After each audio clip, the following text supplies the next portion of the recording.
کچھ لوگ ایسے تھے کہ جنہوں نے مکہ مکرمہ میں زبان سے کلمہ پڑھا، لیکن جس زمانے میں ہجرت فرض تھی اور مکہ چھوڑ کر مدینہ جانا ضروری تھا، انہوں نے ہجرت نہ کی، اور کوئی عذر بھی نہیں تھا، صرف دنیا کی دولت کی وجہ سے، بال بچوں کی وجہ سے، کاروبار کی وجہ سے انہوں نے ہجرت نہ کی۔ جب مشرکین بدر کے میدان میں آئے تو ان سے انہوں نے کہا کہ چلو ہمارے ساتھ۔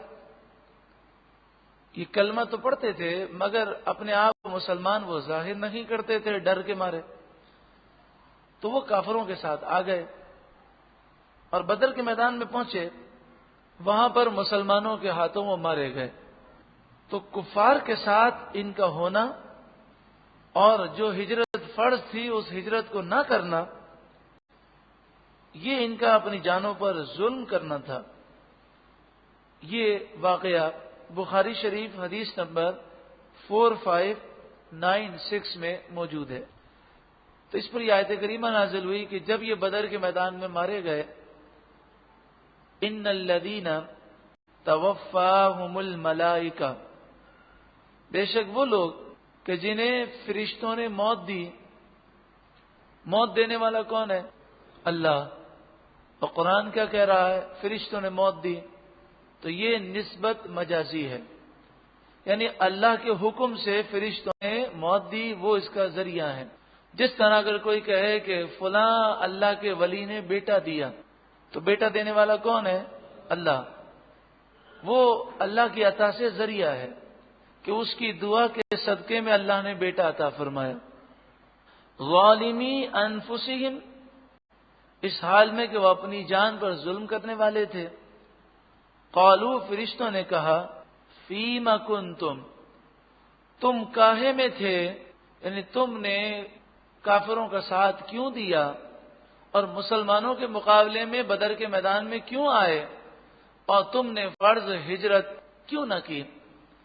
قالو، وہ بولے، کننا مستضعفین فی الارض، مستضعفین کمزور، وہ بولے کہ ہم زمین میں کمزور تھے، یعنی ہم اکیلے تھے، چاروں طرف کافر تھے، تو کافروں کے دباؤ کے اندر آ کر ہم میدان بدر میں آ گئے۔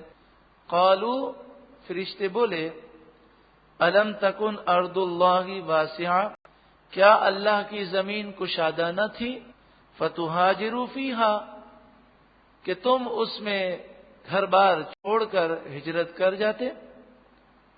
اللہ کی زمین بڑی کشادہ ہے، تو تمہیں اپنا ایمان بچانے کے لیے ہجرت کر دینی چاہیے تھی، اور ہجرت کرنا تم پر ضروری تھا۔ اس سے معلوم یہ ہوا کہ اگر کوئی کسی جگہ پر ہو اور اس جگہ پر وہ اپنے دین پر قائم نہ رہ سکے اور فرائض واجبات وہ ادا نہ کر سکے، اور دوسری جگہ جانا ممکن ہو اور وہاں جا کر وہ فرائض اور واجبات ادا کر سکتا ہو، تو اس پر ہجرت کرنا آج بھی فرض ہے، آج بھی اس پر لازم ہے کہ وہ اس ملک، اس شہر کو چھوڑ دے۔ مثلا کوئی ایسا کافروں کا ملک ہے کہ جہاں کے قوانین ایسے ہیں کہ مرد یا خواتین فرائض و واجبات پر عمل نہیں کر سکتے، تو روزی کا رزاق اللہ ہے، انسان وہ ملک چھوڑ دے اور ایسے ملک میں چلا جائے جہاں پر وہ شریعت پر عمل کر سکے۔ حدیث پاک میں ہے، جو شخص اپنے دین کی حفاظت کے لیے ایک جگہ سے دوسری جگہ منتقل ہوا، اگرچہ ایک بالش ہی کیوں نہ ہو، اس کے لیے جنت واجب ہو گئی، اور اس کو جنت میں حضرت ابراہیم اور رسول اللہ کا پڑوس نصیب ہوگا۔ تو جب ایک بالش ہجرت کی یہ فضیلت ہے، تو ایک شہر سے دوسرے شہر یا ایک ملک سے دوسرے ملک جانے کی کتنی فضیلت ہوگی۔ اس کی مثال یہ بھی ہے کہ مثال کے طور پر آپ بیٹھے ہوئے ہیں اور کوئی گندی باتیں کر رہا ہے، تو آپ شادی کے اس ٹیبل سے اٹھ کر، کوئی غیبت کر رہا ہے، آپ اٹھ کر دوسرے ٹیبل پر چلے گئے، تو یہ بھی ایک طرح سے ہجرت ہے گناہ سے بچنے کے لیے۔ اسی طرح آپ کسی کی شادی کی محفل میں گئے اور وہاں ڈانس ہو رہا ہے، نعوذ باللہ من ذالک، بے پردگی ہے، ڈھول پیٹے جا رہے ہیں یا اس طرح کا کوئی بھی گناہ ہو رہا ہے، تو اب آپ شادی کے اندر داخل ہوئے، آپ نے دیکھا کہ یہ تو گناہ ہو رہے ہیں، آپ اٹھ کے واپس آ گئے، تو اس پر بھی ہجرت کا ثواب دیا جائے گا۔ فَأُولَٰئِكَ مَأْوَاهُمْ جَهَنَّمُ، تو ان کا ٹھکانہ جہنم ہے۔ وَسَاءَتْ مَصِيرًا، اور جہنم بہت ہی بری جگہ ہے پلٹنے کی۔ لیکن کوئی ایسا شخص ہو کہ جیسے عورتیں ہیں، بچے ہیں، یا کوئی بہت بوڑھا ہو، بیمار ہو، مرد ہو، وہ ہجرت کی طاقت نہ رکھتا ہو، تو پھر کیا اسے بھی گناہ ہوگا؟ تو فرمایا نہیں، إِلَّا الْمُسْتَضْعَفِينَ مِنَ الرِّجَالِ، مگر وہ مرد جو دبا لیے گئے، جو کمزور ایسے تھے کہ وہ ہجرت کی طاقت نہیں رکھتے تھے، وَالنِّسَاء، اور عورتیں، وَالْوِلْدَانَ، اور بچے، لَا يَسْتَطِيعُونَ حِيلَةً، وہ کوئی تدبیر نہ کر سکتے تھے، وَلَا يَهْتَدُونَ سَبِيلًا، اور وہ راستہ بھی نہیں جانتے تھے، تو لہذا انہوں نے ہجرت نہ کی اور اسی حال میں مر گئے، تو انہیں گناہ نہیں ہوگا۔ فَأُولَٰئِكَ عَسَى اللَّهُ أَن يَعْفُوَ عَنْهُمْ، بس یہی لوگ ہیں کہ قریب ہے کہ اللہ ایسوں کو معاف فرمائے گا۔ کیا بات لکھی اعلی حضرت امام اہل سنت امام احمد رضا علیہ رحمہ کے خلیفہ صدر الافاضل حضرت علامہ مولانا نعیم الدین مراد آبادی علیہ رحمہ نے تفسیر خزائن اور عرفان میں، اللہ کی کروڑوں رحمتوں کا نزول ہو اعلی حضرت پر بھی اور صدر الافاضل پر بھی۔ جملہ بڑا مختصر ہے لیکن اللہ والوں کے کلام میں بڑی تاثیر ہوتی ہے۔ یہاں پہ فرمایا قریب ہے کہ اللہ انہیں معاف فرمائے، تو یہ وعدہ ہے معافی کا۔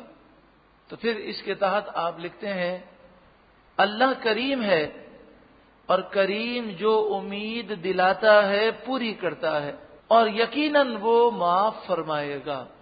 تو عسا یہاں پر یقین کے معنی میں ہے۔ عسا ویسے آتا ہے امید کے لیے، لیکن چونکہ یہ اللہ کے کرم کا ذکر ہے، اور کریم جب کسی کام کی امید دلاتا ہے تو وہ اپنے کرم سے ضرور عطا فرماتا ہے، تو یہ یقین کے معنی میں۔ وَكَانَ اللَّهُ عَفُوًّا غَفُورًا، اور اللہ معاف فرمانے والا، بخشنے والا ہے۔ اللہ رب العالمین ہمیں قرآن مجید فرقان حمید کے نور سے روشن و منور فرمائے، اور مزید ہمیں قرآن پاک سمجھنے کا ذوق اور شوق نصیب فرمائے۔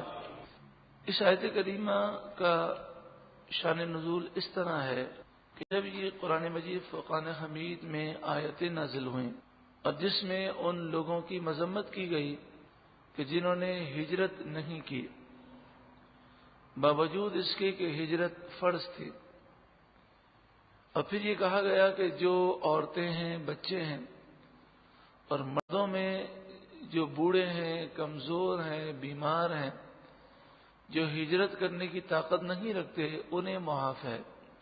جب یہ آیتیں نازل ہوئیں تو حضرت جندع بن ضمیرہ، جیم نون دال عین، حضرت جندع جیم نون دال عین بن ضمیرہ دعات سے لیسی، یہ آپ کا نام تھا، جندع بن ضمیرہ لیسی۔ آپ بہت بوڑھے تھے اور آپ میں سفر کر کے مکے سے مدینے جانے کی طاقت تو نہ تھی، لیکن اللہ نے آپ کو بہت سارا مال دیا تھا، تو آپ نے یہ خیال کیا کہ میں بوڑھا ضرور ہوں لیکن میں جا سکتا ہوں ہجرت کرنے کے لیے، میں ہجرت کر سکتا ہوں، اور میں ان لوگوں میں سے نہیں ہوں جنہیں مستثنا کیا گیا۔ آپ نے سوچا میرے پاس مال ہے تو میں چارپائی پہ لیٹ کر بھی ہجرت کر سکتا ہوں، تو آپ نے 4 افراد کو کرائے پر لیا، یعنی ان سے آپ نے طے کیا کہ تم مجھے چارپائی پہ اٹھا کر مکے سے مدینے لے جاؤ گے، اور آپ نے خیال کیا کہ اگر میں بیٹھ نہیں سکوں گا تو چارپائی پہ لیٹ جاؤں گا، اور اس طریقے سے سفر کرتے کرتے میں مدینہ منورہ پہنچ جاؤں گا۔ اللہ رب العالمین کا کرنا ایسا ہوا، اور اس کے تمام افعال میں حکمتیں ہیں۔ آپ چارپائی پہ لیٹ گئے اور 4 لوگوں نے آپ کی چارپائی کو اٹھایا، اور مکے سے روانہ ہوئے۔ مسجد عائشہ آپ نے دیکھی ہے کہ مکہ مکرمہ کے قریب ہے، جہاں پر لوگ جاتے ہیں اور وہاں سے عمرے کی نیت کر کے آتے ہیں۔ مسجد عائشہ جس مقام پر ہے اسے مقام تنعیم کہتے ہیں، تا نون عین یا میم، تنعیم، اور یہ مقام حدود حرم سے باہر ہے۔ تو جب آپ حدود حرم سے باہر آ گئے، مقام تنعیم پہ پہنچے تو آپ کا انتقال ہو گیا۔ جب آپ کا آخری وقت آیا تو آپ نے اپنا سیدھا ہاتھ الٹے ہاتھ پر رکھا اور کہا، اے میرے رب، یہ تیرا اور یہ تیرے رسول کا، میں اس پر بیعت کرتا ہوں جس پر تیرے رسول نے بیعت کی۔ اور پھر آپ کا انتقال ہو گیا۔ یہ خبر سن کر صحابہ کرام نے کہا، کاش وہ مدینہ منورہ میں پہنچ جاتے تو ان کا اجر کتنا بڑا ہوتا کہ اس قدر مشکل کے باوجود بھی وہ ہجرت کے لیے روانہ ہوئے۔ اور مشرکین ہنسنے لگے اور کہنے لگے جس مقصد کے لیے وہ نکلے تھے وہ مقصد تو نہ ملا۔ تو اس پر اگلی آیت کریمہ نازل ہوئی، لیکن اس آیت کریمہ کے شروع میں ہجرت کے اوپر ابھارا گیا ہجرت کے لیے، اور یہ بتایا گیا کہ لوگوں جب تم ہجرت کر کے نکلو تو یہ خیال نہ کرنا کہ اب تمہارا کیا ہوگا، تم جہاں جاؤ گے تم اللہ کے مہمان ہو، اللہ تعالیٰ تمہاری مدد فرمائے گا۔ آپ دیکھ لیں کہ جو لوگ انڈیا سے ہجرت کر کے پاکستان آئے اور اس وقت جو حالات تھے، وہ اپنی جان، اپنا مال، اپنی اولاد کو، اپنے ایمان کو بچانے کے لیے وہاں سے آئے۔ کتنے شہید بھی ہو گئے راستے میں، کتنے ایسے لوگ تھے جو انڈیا کے اندر بڑے مالدار تھے لیکن یہاں پر آئے تو بالکل وہ غریب ہو گئے، کچھ بھی نہیں تھا، لیکن اللہ تبارک و تعالی نے انہیں عطا فرمایا۔ اور آج کئی ایسے مسلمان ہیں کہ ان کے وہ رشتہ دار کہ جنہوں نے ہجرت نہیں کی وہ انڈیا میں ہیں، ان کے مقابلے میں وہ یہاں پاکستان میں بہت اچھے حال میں ہیں اور خوشحال ہیں۔ اصل ہے نیت پر، جب انسان اللہ پر بھروسہ کر کے چلتا ہے تو اس کی اللہ مدد فرماتا ہے۔ ہجرت کا مفہوم وسیع ہے۔ اگر کوئی شخص ایک جگہ نوکری کرتا ہے اور وہاں وہ یہ سمجھتا ہے کہ مجھے نماز پڑھنے کا موقع نہیں دیا جاتا، مجھے حرام کام کرنے کے لیے، جھوٹ بولنے کے لیے مجبور کیا جاتا ہے، وہ نوکری چھوڑ دے، یہ بھی ایک طرح سے ہجرت ہے۔ اللہ تعالیٰ اس کی مدد فرمائے گا اور اسے رزق حلال آسان عطا فرمائے گا۔ وَمَن يُهَاجِرْ فِي سَبِيلِ اللَّهِ، اور جو کوئی اللہ کی راہ میں گھر بار چھوڑ دے اور چھوڑ کر نکل جائے، یجد فی الارض، وہ زمین میں پائے گا، مراغمن کثیرا، بہت جگہ، وسعہ، اور بہت گنجائش وہ زمین میں پائے گا۔ ہر لحاظ سے اللہ تعالیٰ اسے وسعت عطا فرمائے گا۔ وَمَن یخرج من بیتہ، اور جو کوئی اپنے گھر سے نکلے اس حال میں مہاجرن کہ وہ ہجرت کرنے والا ہو، الی اللہ ورسولہ، اللہ اور اس کے رسول کی طرف، ثم یدرکہ الموت، پھر اسے موت آ لے، جیسے کہ حضرت جندہ بن ضمیرہ لیثی کے ساتھ ہوا کہ وہ ہجرت کر کے مدینہ نہ پہنچ سکے، راستے میں موت آ گئی۔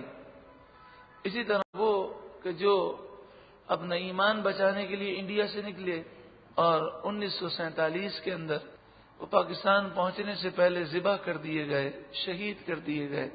اسی طرح قیامت تک جو اپنا دین بچانے کے لیے نکلے گا اور راستے میں اس کا انتقال ہو جائے یا شہید کر دیا جائے تو اسے ہجرت کا ثواب پورا عطا کیا جائے گا۔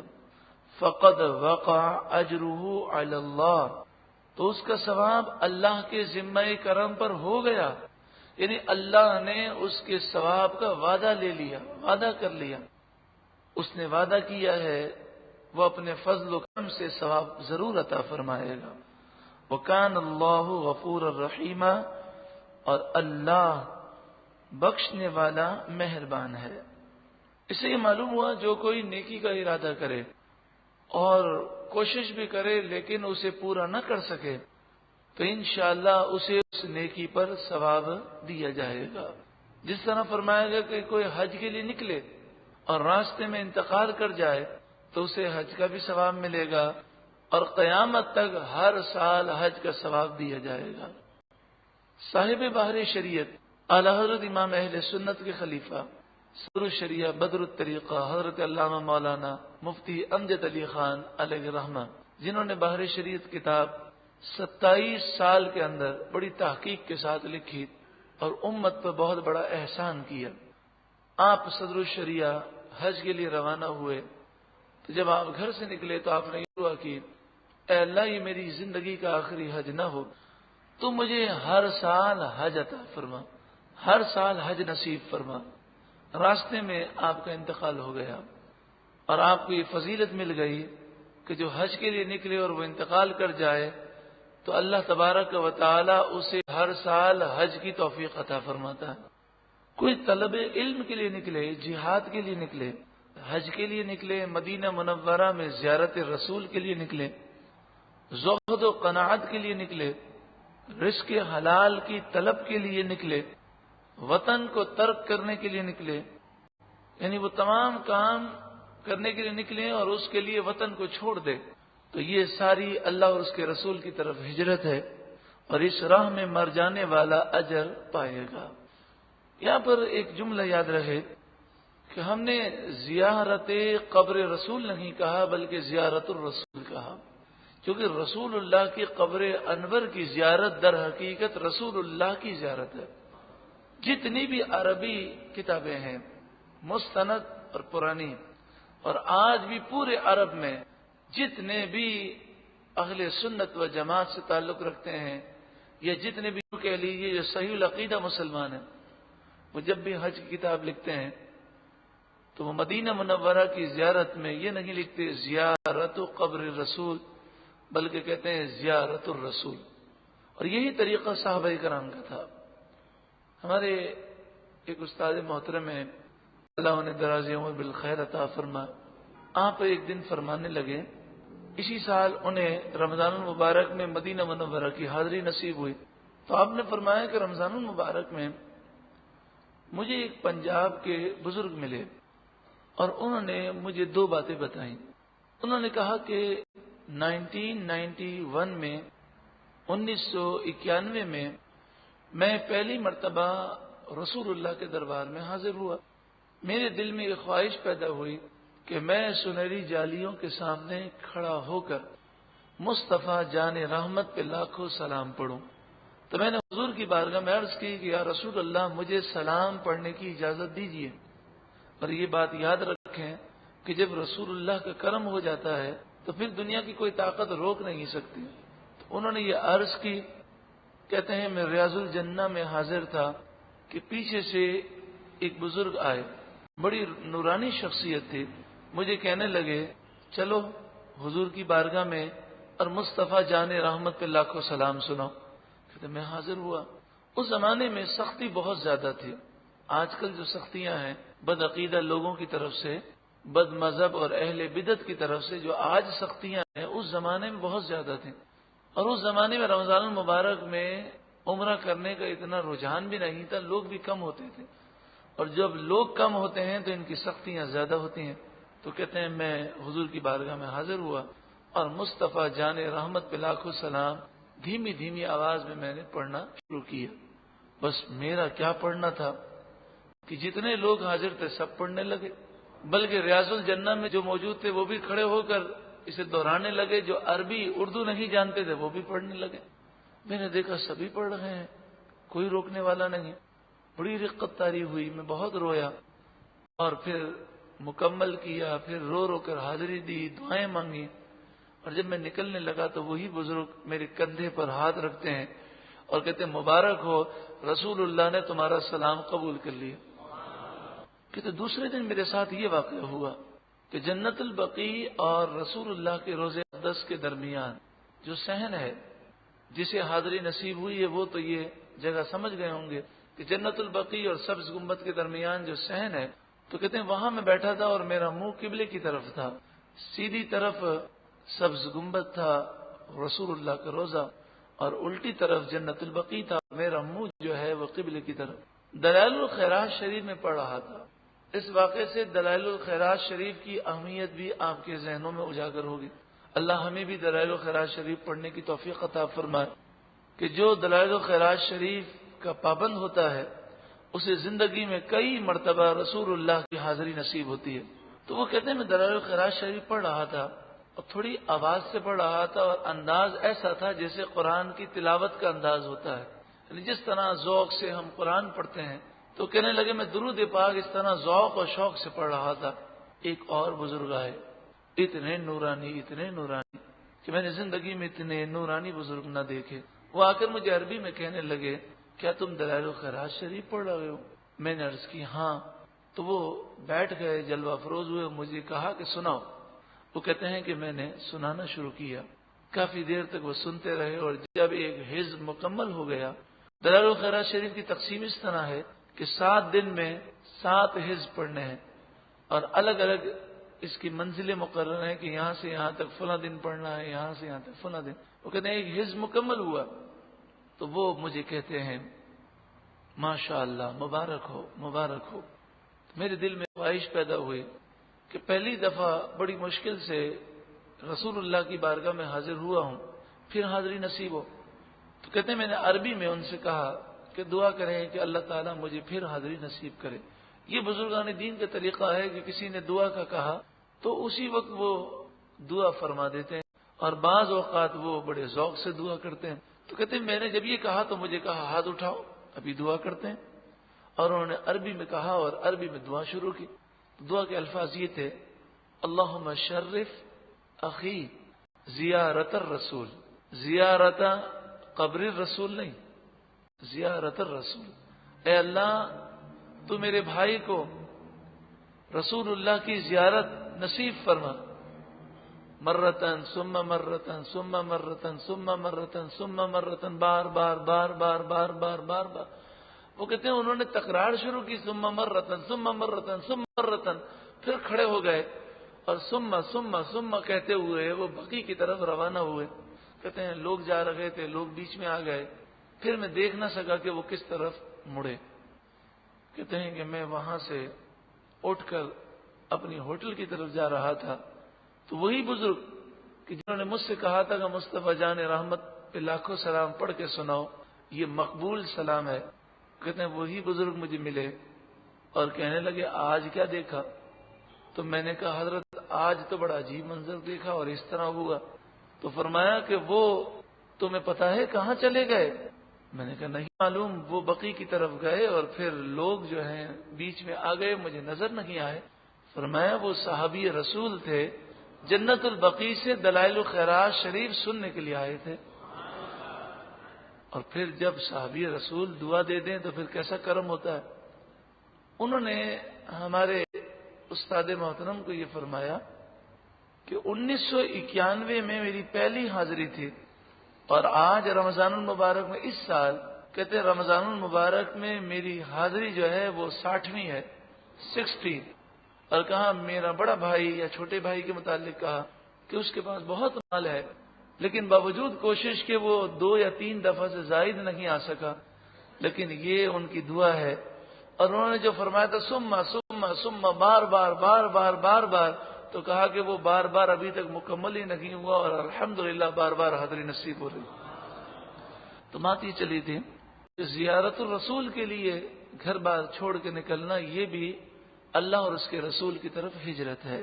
اور اس راہ میں اگر کوئی مر جائے تو وہ شہادت کا رتبہ پائے گا اور ہجرت کا ثواب پائے گا.